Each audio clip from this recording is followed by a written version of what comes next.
What is happening, YouTube and weight loss warriors? It's your boy C-Dub, and I'm back with another video. I'm a little bit rusty. It's been about a week since you guys have seen me. I've had a really rough week with my job and applying for jobs and working some different stuff, and I had a death in my family and a lot of things are going on. So I hadn't been able to record, but I'm excited to record today for you. And what I wanted to do was just record a video here today talking about some of the questions that I've received and kind of answer them, because I think a lot of people can learn from other people's questions. So I kind of wanted to wrap up a few of them on a video, and I decided to go ahead and do it here today. And if it's your first time ever viewing one of my videos, I lost 125 pounds eating one meal a day, or OMAD. I'd like to welcome you to the channel. I hope you become a subscriber and a weight loss warrior. And to my subscribers, my weight loss warriors, just want to take 1 second to say thank you for being a part of this family and helping this grow. So I get lots of questions about both intermittent fasting and about OMAD. And sometimes I get to them in the comments, and most of the time I get to them in the comments, but sometimes I don't always get to them in the comments. And sometimes people ask questions that I think that other people would learn from. And so I decided this was an opportunity. So one question that I got, which I think will cross all bounds. I'm not going to put anybody's name in this or anything like that, but I'm just going to talk about it. I got a question from a young lady, and she said she was 14 years old and she was 92 pounds, and she wanted to start doing OMAD and wanted to know if it was something that I thought was a good idea. And this, I feel like, is a great topic, or great, a moment to talk to everybody, because I know not all of us watching this channel are young. As a matter of fact, the demographic under 18 is almost zero for this channel. So the majority of people are in this 35 to 40-year-old range. But some of you, really up to 60. And some of you are even older than that. And some of you have children and grandchildren that might be in those teenage years. And they want to know, they're having a great deal of success as an adult in intermittent fasting. And they want to kind of know, should I talk to my little bit overweight, grandchild or son or daughter or whatever about it? And in this particular situation, I felt like sharing this would be important for everybody. So first of all, 92 pounds is a giant concern. 92 pounds is something that I would really think about with caution. But I want to break it down and look at it this way. I want to look at our lives. We're either doing two different things. We're either growing taller or we're growing bigger. And those are wider, like gaining weight as in fat. After a certain point, you don't get any bigger. Your muscles are done, your organs on the inside are done, your height is done, and you're not going to get any taller. And at that point, if you gain weight, you're either gaining muscle or you're gaining fat. There's no in between, there's nothing else. When you're 14 years old, you're still growing. Now, being a female, you're going to stop growing quicker than a male will stop growing. Sometimes males can grow all the way up into their early 20s. So as a female, they're generally done by 18, 16, somewhere in that range. But there's still some time to grow. And when you're growing, you don't want to be super restrictive, especially when you're as little as 92 pounds. 92 pounds is very small. I think it's great that you found intermittent fasting at a young age and that you're interested in it, but I don't think OMAD is the right ticket for somebody that's that young and that small. Now, if you were that young and you were morbidly obese, I still don't know if OMAD is the right ticket for you. I would suggest a little bit of a larger eating window and kind of work your way into getting that down first until you stop growing. And once you stop growing, then you can really focus on switching your meal window time and getting that down. But if you're still interested in doing intermittent fasting, I do think that a 16 and 8 is probably going to be okay. Of course, you want to check with your doctor. And of course, you want to make sure at 92 pounds you're eating an adequate enough amount of calories to continue to grow. That would be the big concern that I would have. There's a reason why any of us that have had children will tell you that there'll be times when your kid's appetite changes, and you'll normally see a growth spurt follow that appetite change. And that's because your body needs that nutrition to grow. And so if you're in the growing process, it's probably not a good idea to stop giving your body nutrition. There is nutrition in your body fat, but at 92 pounds, I'm not sure you have a whole lot of that. So I hope that answers the question on preteens and teens and just anybody that's young that wants to get into intermittent fasting. I would definitely not do anything longer than a 16 and 8. and I'd be really cautious to do that. So that's kind of where I go. Like my children both eat regular, standard meals and go about their regular days. And if they choose to do intermittent fasting later, I will get them a little involved in doing that.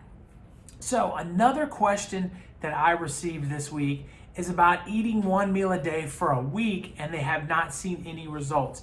And they didn't know whether or not they were doing something wrong or if they were, just needed to give it more time or anything like that. So this is a two-part kind of situation here too. First of all, a week is never enough time for anything.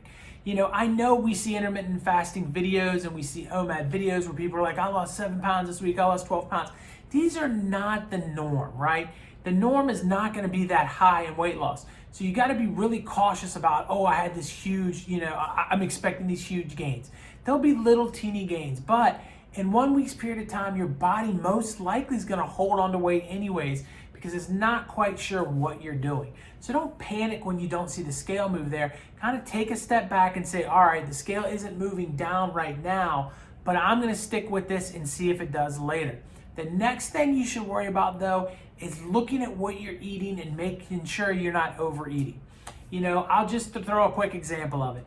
People say, well, it's virtually impossible to eat too much during OMAD to either stay even or gain weight. Well, you can go right now to a place like Sonic and you can grab a large, what do they call them, blasts or something there with you put the candy bar in with the ice cream, and those things can run up to 1,800 calories in just one ice cream. You eat that and a meal at the same time, you're obviously going to gain weight. It doesn't matter what you're doing. If you're piling on ice cream at the end of everything, if you're doing all of these little teeny things that have high calories, if you're eating fast food, if you're eating whole pizzas and doing this day in and day out, you're gonna be in a situation where you don't lose weight. So make sure your calories are okay and you've put yourself into a good situation. Another question that I received recently was about walking.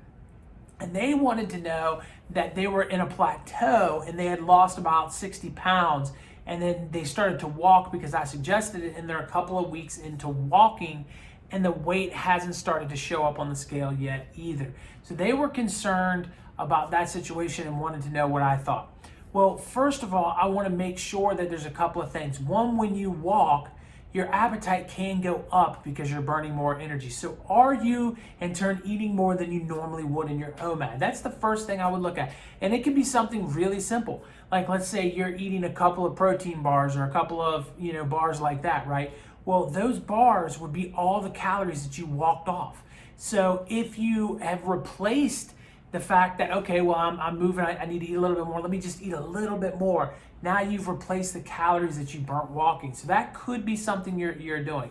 But there's also the fact that when you first get started on something, again, like I said earlier in the video to the person that hasn't lost weight in their first week of OMAD, is your body sometimes retains water because it's not used to what you're doing. And it doesn't know whether or not it wants to easily replace fat. So it'll store water in a fat cell until it's ready to go and says, okay, well, now it's time, we're gonna get rid of this. And it'll wash your water out. So I would suggest a month of walking before you make any panic moves. And one other thing you can do in walking is make sure that you're walking at a pace that is decent enough to get you a little bit winded when you stop. You don't want to be dying, you don't want to be struggling through the whole thing like you would running, but you also don't want to be walking casually, just like you normally would throughout, any old day. So make sure that you're walking at a good pace. I think that will help you too. The last question I'm going to address today was about something breaking their fast. And so this was a question that was asked about a tea. There was some kind of tea out there. I don't have the exact tea here. But I looked the tea up and it immediately said it had 100 calories in it. So I wrote them back and said, yeah, it absolutely breaks your fast. And they were like, oh man, that's so disappointing. And they were like, it's so confusing to figure out what does and what doesn't break your fast. So I wanted to address this as not just the tea, just everything. Guys, if it has a calorie in it, it breaks your fast. Okay, it's just that simple. Now, there's a difference between breaking a fast and having an insulin response. You can break a fast with drinking or eating something that has a high content of fat in it and not a high content of carbs in it, and it may not move your insulin at all, but it still makes your digestive system reacts. So there's two different elements there. You've got a regular reaction of your digestive system, and you've got the reaction of your insulin levels. And they're two different things. So you can still be burning fat and have, some food involved in the thing. That's where these keto diets and different things have come about and have put themselves in a situation where they've become mainstream and popular, is because people like the fact that they can continue to burn fat. Although if they stack too many calories, they'll store more than they're burning and it evens itself back out, but that's a whole nother video. Keep in mind that if it has a calorie, it breaks your fast. Now there is some thought that under 5 calories never really moves your insulin and may not start your digestive system. So something like, very, very small with 5 calories in it, you might be able to eat it and then not have any effect either way on your body. But I would just say that the safest thing to do is to stay completely away from all calories. Remember, there's calories can be in some chewing gum.